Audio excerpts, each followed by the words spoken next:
Cultural or heritage tourism is when people travel to learn about a place's history, traditions, and way of life. Bermuda is an excellent location for this because our island is rich in history and culture. Museums and landmarks like Fort St. Catherine, the Bermuda Maritime Museum, and Verdmont Historic House offer deep insights into the past, including the history of slavery. Bermuda's African heritage lives on through gombe dancing, a vibrant tradition with African, Caribbean, Native American, and British roots introduced by enslaved people. The creativity and resilience of these Africans help shape Bermuda's unique identity. In St. George's, 17th and 18th century buildings and forts tell the story of Bermuda's early days. Together, these sites help visitors understand both the proud and painful parts of Bermuda's past and how they have shaped the island's culture today. ADHD was the idea of the late Bermuda tourism minister David Allen. The ADHD Bermuda was created to conserve and promote history tied to people of African descent. ADHD seeks to give both locals and visitors meaningful insight into the history through museums, monuments, tours, and commemorative events to preserve and share the core values of African cultures and history. At Spittal Pond, you will find an opening in the rocks that goes down into a cave.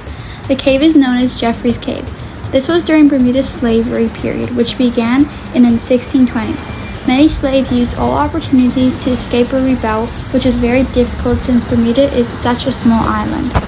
Hiding an escaped slave or re-employing them was illegal. However, despite the laws, slaves helped their fellow slaves to escape or hide. Jeffrey was a slave who escaped and remained hidden in the cave for over a month, resulting in the cave being named after him. Jeffrey was an enslaved young man in his late teens or early 20s. One evening, when his enslaver was taking count of the slaves at his property, he discovered that Jeffrey was missing. The enslaver, along with several others, searched for him for multiple days, which eventually stretched into weeks. A notice about Jeffrey's disappearance was even put in the Royal Gazette.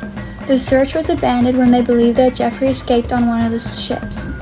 One of the enslaved girls would disappear every night at sunset with a small package. Jeffrey's enslaver began to notice her disappearance and decided to follow her. But the enslaver lost track of her as she walked through the woods to the rocky shoreline of Spittal Pond. The next night, the enslaver got a friend to accompany him when he followed the girl.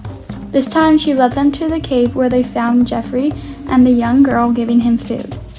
Nobody knows what happened to Jeffrey and the girl, but we can only imagine the punishment they suffered after being captured during the horrendous time of slavery in Bermuda.